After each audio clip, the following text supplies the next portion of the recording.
मेहरा की तरफ देख रहे और मेहतर से बोले, आँखें में बहो धूप के नीर और जाने कहा लिखिए करम में।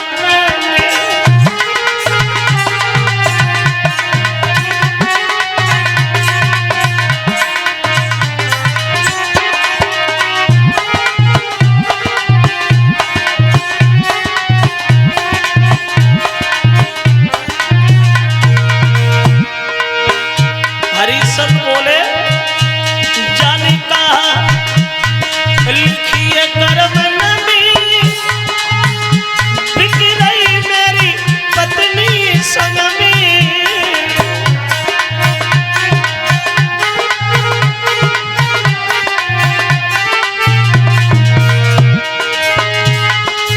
बातें बदे न दिल में धीर, जाने कहा लिखिए करम नबी।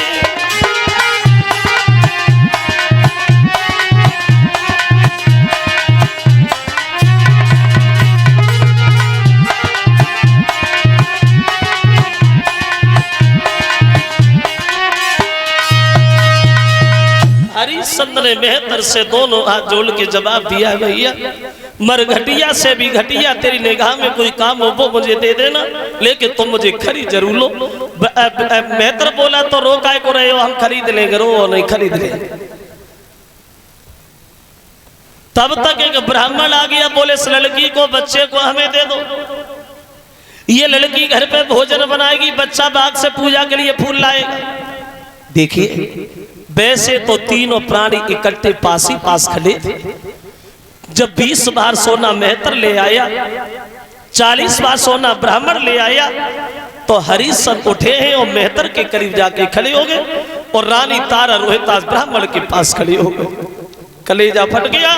हरिश्चंद्र कुछ नहीं बोल पाए, सिर्फ एक ही बात अपनी पत्नी से बोले हैं, मेरे घर की गृहिणी तेरी जय हो। दुनिया भर में हर आदमी हर काम कर लेता है तारा, लेकिन अपनी पत्नी को कभी नहीं बेचता। ये हम ही पहले इंसान है जो हमने अपने मतलब के लिए तुम्हें बेच दिया तारा। कभी भूल के ये ध्यान न करना कि मेरी शादी भी किसी से हुई थी।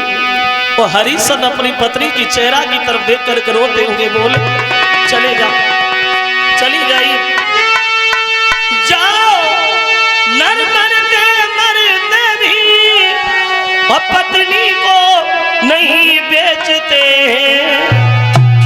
और ये हम ही पहले पापी हैं जो सब मर्यादा मिटते हैं।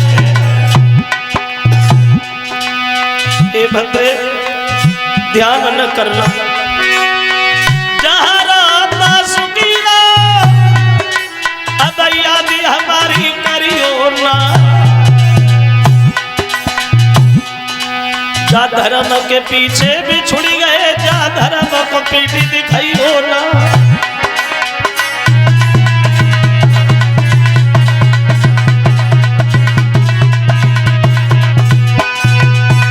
हरिश्चंद्र अपनी पत्नी से बोले, महारानी चली जा, कभी भूल के ये ध्यान न करना कि तुम्हारी शादी भी किसी से हुई थी। जो ये शब्द पत्नी ने पति के सुने तो तारा रोने लगी। ब्राह्मण विश्वामित्र से दोनों हाथ जोड़ के बोली, महाराज सुनो, इतना अन्याय हम लोगों के ऊपर न करो। अगर आपको भेजना ही है तो एक ही जगह भेज दो, मैं बिना पति के दर्शन के जिंदा नहीं रह पाऊं। विश्वामित्र बोले, किसने कहा जिंदा रहो, मरे जा। अरे दक्षिणा मिल गई, अब जिंदा रहो चाहे गुआ में करो, हमें क्या मतलब। उठे वो चले गए। हरिश्चंद्र चले हैं मेहतर के साथ, रानी तारा और रोहितास चले हैं ब्राह्मण के साथ। क्या गुजरती होगी जब पति और पत्नी को जबरदस्ती जुदा किया गया होगा। एक दूसरे को मुड़ मुड़ के देखते जा रहे तीनों प्राणी। जब हरिश्चंद्र थोड़ी दूर निकले गए तो तारा से रोका नहीं गया। तारा दौड़ी, बोली महाराज थोड़ी देर और खड़े हो जाइए, थोड़ी देर और रुक जाइए, अब पता नहीं आज के बाद कब दर्शन हो आपके, थोड़ी देर और रुको। और बोली कि जरा देर ठहरो राजन, बोली कि जरा देर ठहरो राजन, और तमन्ना यही है क्यों अभी हम जी भर के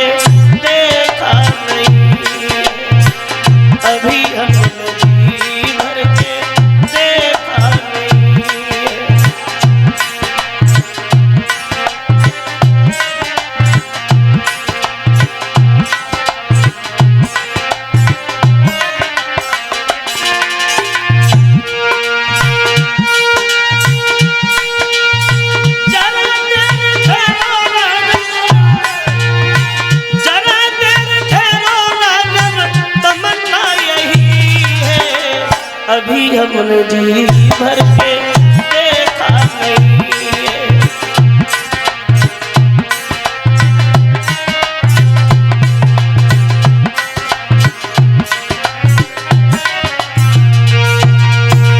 हरिश्चंद्र अपनी पत्नी को समझाने लगे, महारानी सुनो, अब मोह जाल में फंसना हमारा तुम्हारा अज्ञानपन है। चली जा, चली आई और उधर हरिश्चंद्र मेहतर के साथ चले। पूरी रात लेट करके विश्राम करते हैं हरिश्चंद्र। सुबह जब हुआ तो मेहतर सामने जाके खड़ा हो गया। क्या हो रहा है? बैठे हो? बैठने के लिए खरीदा हमने 20 बार सोना दिया, वो भी सोने को नहीं बल्कि काम करने को। और ऐसे काम नहीं होगा, सुबह सुबह जल्दी जागो और झाड़ू लेके भागो, काशी गलियां साफ करके आओ और जल्दी आना, हम तुम्हें दूसरा काम बता रहे। अब हरिश्चंद्र जो है वो काशी की गलियां साफ करने के लिए चले गए। देखिए, समय को बदलते कभी देर नहीं लगती। कोई राजा जो हजारों प्रजा के लोगों के ऊपर आदेश करते थे, आज एक मेहतर की आज्ञा का पालन कर रहे हैं। वक्त पता नहीं कब और कौन सी जगह कौन सी मोड़ पे ले जाके खड़ा कर। जैसे साल में मौसम बदलते, ऐसे ही हर आदमी के जीवन में मौसम बदलते। कभी सर्दी है, कभी गर्मी है, कभी वर्षा। ऐसे जीवन है आदमी का, कभी दुख है, कभी सुख है, कभी भलाई है, कभी बुराई है, कभी सम्मान है, कभी अपमान है। हर आदमी का हर दिन एक जैसा नहीं गुजरता। देखा होगा आप लोगों ने, जैसे हमारे बड़े बूढ़े लोग यहाँ बैठे हैं पंडाल में, आपने अनुभव किया होगा, आपको ज्यादा अनुभव होगा हमसे। कभी आपने अंदाज किया हो, जिन लोगों के घरों में सुबह का भोजन करने के बाद शाम का इंतजाम नहीं हुआ करता था, आज लोगों के घरों में देखो तो दौलत से भंडार भरे हुए हैं। जिन लोगों को ये खबर नहीं थी कि हमारे घर में पैसा कितना है, आज लोगों के घरों में देखो तो चूल्हे भी नहीं जल रहे, मांगे भीख नहीं मिल रही। और जिन लोगों को अपनी शरीर की ताकत ऊपर घमंड था, कभी किसी दूसरे को घास नहीं डाली, ऐसी ऐसी बीमारी लगी है शरीर में जो 4 फुट के कदम भी नहीं रख पाते। वक्त एक जैसा कभी नहीं रहता, पता नहीं कब और कहां ले जा करके खड़ा कर दे। समय पता नहीं कब से कहां पहुंचा दे। कभी रजाई से बड़ा प्यार होता है और कभी रजाई से घृणा हो जाती है। कभी रजाई में 3-3 आदमी घुस जाते हैं, चौथे की गुंजाइश बनी रहती है, और कभी रजाई को दूर फेंकते हैं। भक्त ही तो है, समय की बात है।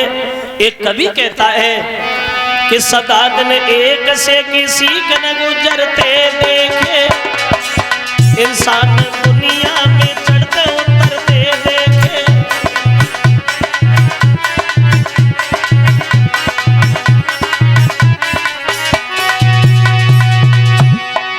देखो वक्त देखो, जिन लोगों ने किया था लाखों का लेना देना, लाखों का लेना देना, कोई पैसा पैसा को हाथ फैलाते देखे, सदा दिन एक से किसी के न गुजरते देखे।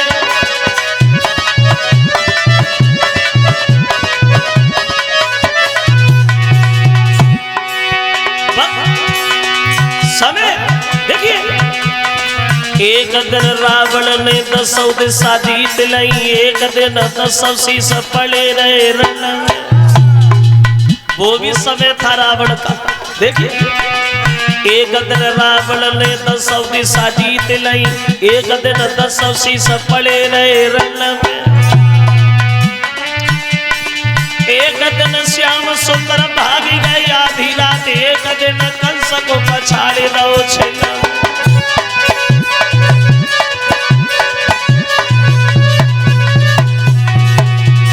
और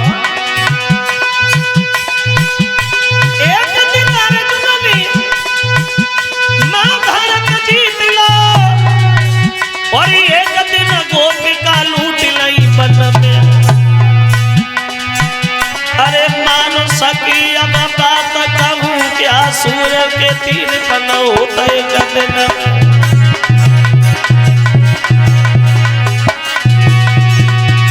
क्यों भाई राजा से भिखारी वक्त भी बलिहारी, अरे बलिहारी बलिहारी समय की बलिहारी।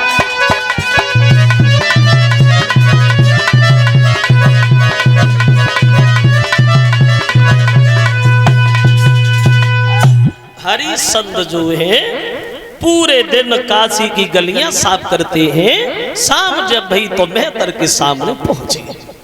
मेहतर ने देखा आ गए। हाँ ऐसे ही काम करना सीखो, आदत डालो और आदत डालनी पड़ेगी। और ये भोजन रखा है, भोजन करके आराम नहीं करोगे। अब अभी जा रहे और अभी आ रहे तो मैं दूसरा काम बता रहा। अब हरिश्चंद्र भोजन करने के लिए बैठे, लेकिन भगवान का भोग भी नहीं लगा पाए।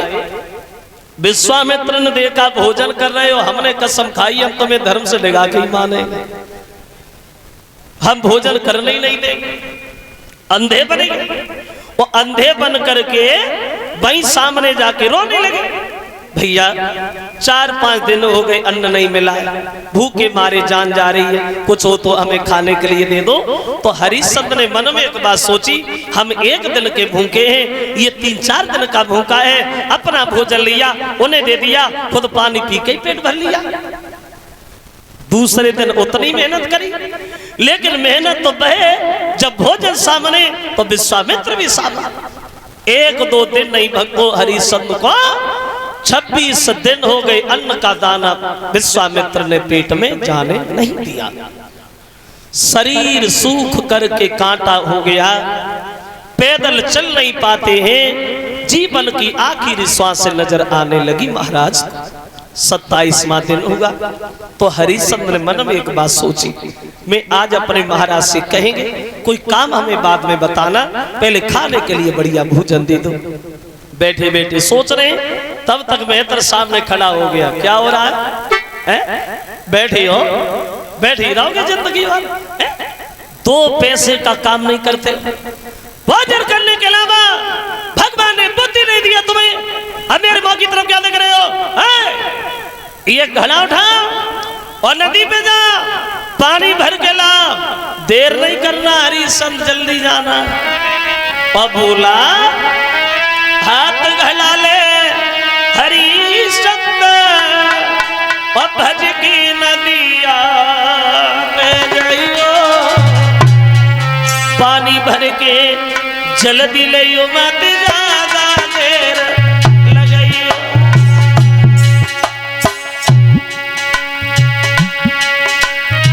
लड़खड़ा तो सो जब राजा नदिया पे पहुंचो आई, भर लो घड़ा पर उठो नाए सब तीनों जोर लगाई। अब नजर उठाई देवी रूप बनी आई राई तारा रानी, और करे सहायता मेरी रानी भूपन मन में जानी।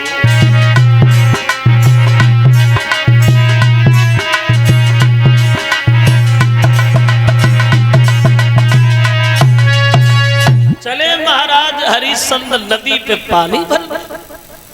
वैसे कुछ लोग ये बताते हैं कि हरिश्चंद्र ने गंगा नदी से जल भरा, लेकिन एक विद्वान ये बता रहा है जब हरिश्चंद्र थे तो गंगा जी थी नहीं। ये गंगा जी हरिश्चंद्र के 13 पीढ़ी के बाद में आई। एक बारुड़ी नाम की नदी, उससे इन्होंने जल भरा।